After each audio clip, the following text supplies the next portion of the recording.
السلام عليكم ورحمة الله وبركاته. في هذا الفيديو الأخير الخاص بامتحان الكفاءة المهنية الثانوي التأهيلي ديداكتيك مادة الرياضيات، الموضوع الثالث.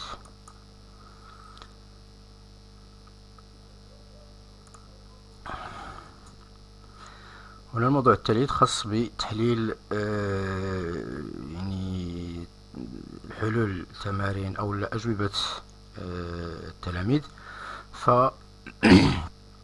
اقترح أستاذ أو أستاذة لمادة الرياضيات تمارين التالي على تلاميذ في قسم من مستوى الثانية بكالوريا علوم تجريبية، واحسب النهاية التالية أولا النهايات المتتالية UN المعرفة بما يلي: UN يساوي 1 ناقص 1 على جوج N لكل أس N. أجاب التلاميذ الثلاث نحو التالي. الجواب الأول بالنسبة للتلميذ الأول فهو النحو التالي: نضع Q يساوي 1 ناقص 1 على جوج N، أي أن UN يساوي Q أس N. بما أن Q محصور ما بين 0 و 1 فإن ليميت ديال UN يساوي ليميت ديال Q أس N يساوي 0. الجواب الثاني فنضع المتتالية Vn يساوي 1 ناقص 1 على 2 N، يعني أن UN يساوي Vn، ومنه فإن ليميت ديال Vn يساوي 1، يعني أن ليميت ديال UN هي Vn أس N اللي هي 1. وجواب التلميذ الأخير فهو وضع ln ديال UN يساوي n ln ديال 1 ناقص 1 على 2 N. إذا النهاية ديال UN تساوي ليميت ديال جوج في ln ديال 1 ناقص 2 N على 1 ناقص N تساوي 2، ومنه ليميت ديال UN يساوي E أس 2. بالنسبة للسؤال الأول، فهل جواب كل تلميذ صحيح أم خطأ؟ بالنسبة للتلميذ الأول فالجواب كان خطأ، وأيضا التلميذ الثاني B كان الجواب خطأ، وبالنسبة للتلميذ أيضا C فالجواب كان خطأ. فالأقرب إلى الصحيح هو تلميذ C.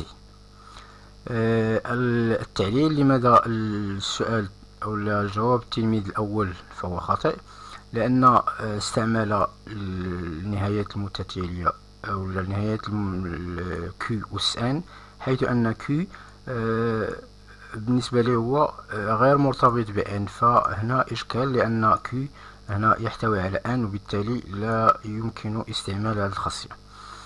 بالنسبة للتلميذ الثاني فأخطأ أيضا باستعمال Vn وحسب نهاية UN نهاية Vn، ومن ثم المرور إلى النهاية UN، بينما أن UN و Vn مرتبطتان بالعدد N. بالنسبة للتلميذ الثاني فالخطأ كان فقط في العمليات الحسابية، حيث التعميل بالعدد 2 بدل من 1 على 2. السؤال الثاني: ما هي أسباب الأخطاء المرصودة إن وجدت لدى كل تلميذ، وما هي مصادر هذا الخطأ؟ حاولت استعمال جدول خاص بالأخطاء الواردة ومصدر الخطأ. بالنسبة للتلميذ الأول فاستعمال نهاية المتتالية الهندسية Q أس N أو المتتالية الهندسية Q أس N، حيث الأساس Q يجب أن يكون غير مرتبط بالعدد N. أنا التلميذ بالنسبة لي أنا كاقتراح فهو مصدر نمائي، والتلميذ لم يستوعب استعمال المتتالية الهندسية Q أس N، حيث أن Q يجب أن يكون أساس غير مرتبط بالعدد N. بالنسبة للتلميذ B فالتلميذ أخطأ في استعمال نهاية Vn و UN، فهو معرفي. التلميذ استعمل نهاية المتتالية المساعدة أولا ثم المرور إلى نهاية المتتالية UN. أما التلميذ الثاني فالخطأ فقط في العمليات الحسابية، وهنا فقط فهو أيضا أظن أنه معرفي. ثانيا، اقترح حلا لهذا التمرين لتقديمه في حصة دراسية. فارتكزت على طريقة التمرين أو طريقة التلميذ الأخير: ليميت ديال UN يساوي N في ln ديال 1 ناقص 1 على جوج N. إذا ليميت أو ln ln ديال UN يساوي N ln ديال 1 ناقص 1 على 2 N، وبالتالي ln ديال UN يساوي 1 على جوج في ln ديال 1 ناقص. هنا في جا الخطأ اللي ارتكب التلميذ، لأن غادي نختزلو فقط بجوج، والآن غادي تقلب للجهة أخرى، وبالتالي غنرجعو لنفس الصيغة.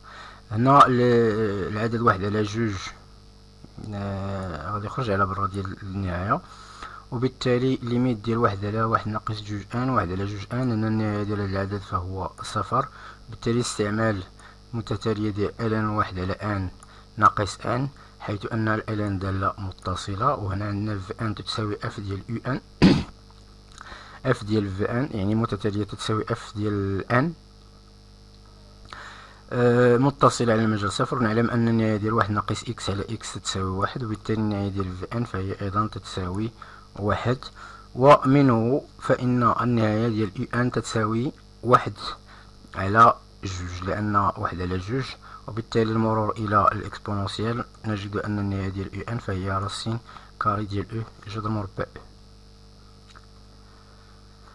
السؤال الثالث: اقترح وضعيتين من أجل إبراز الجانب الوظيفي للمتتاليات. أولا، الوضعية الأولى مرتبطة بالحياة اليومية. هناك عدة أمثلة من بينها الأبناك. يمكن استعمال متتالية حسابية أو متتالية هندسية أو متتالية حسابية في هذا الاقتراح. الاقتراح سأعطي مثالا يستعمل متتالية هندسية. يريد شخص وضع مبلغ مالي للتوفير، فاقترح عليه الموظف البنكي نسبة 5% لكل سنة. إذا وضع هذا الشخص مبلغ 10,000 درهم، فكم سيكون المبلغ بعد N سنة من طبيعة الحال؟ هنا اقتراح للصيغة: وضع هذا الشخص مبلغ 10,000 درهم بنسبة 5% لكل سنة من طبيعة الحال، المبلغ بعد N سنة.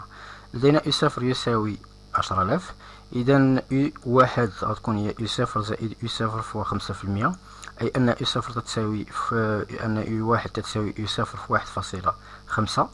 بالتالي المرور إلى السنة الثانية غادي يكون U1 غادي نعاود نضربوه في 1.05، وبالتالي فإن UN باستعمال متتالية هندسية الأساس اللي هو 1.05 اللي هي U0 فهو 1.05 لكل أس N، وبالتالي فالجواب المطلوب هو هذا، يجب فقط التطبيق. بالنسبة للوضعية السؤال الأخير، الوضعية الثانية مرتبطة بحل المسائل، فهناك عدة صيغ. الصيغ اللي ممكن نوضعها هنا بالنسبة للدالة عندنا UN زائد 1 تتساوي جي ل UN. يمكن أيضا الاشتغال ب UN يساوي F لN أو لا F لVN إلى آخره. يعني هناك عدة وضعيات يمكن اقتراحها. أنا بالنسبة لي أنا اقترحت هذا التمرين اللي هو مرتبط بالدالة جي، يتم استعمال فيها اتصال الدالة إلى آخره. دونك سي هنا لحساب النهاية ديال UN يجب المرور إلى لو بوان فيكس هنايا. دونك لو بوان فيكس U0 خصو يكون محصور ما بين المجال إلى آخره. بالتالي فإن السؤال الأول بين أن محصور كبر من أو يساوي 3، وهنا غادي نحاولوا نرجعوا للسؤال الأول. بين أن UN رتيبة، يعني غادي نمشيو لبعض المعطيات باستعمال الدالة إلى آخره. دونك هنايا فاقتراح يبقى لكل واحد الحق في اقتراح أي تمرين خاص بالمتتاليات. وشكرا لكم.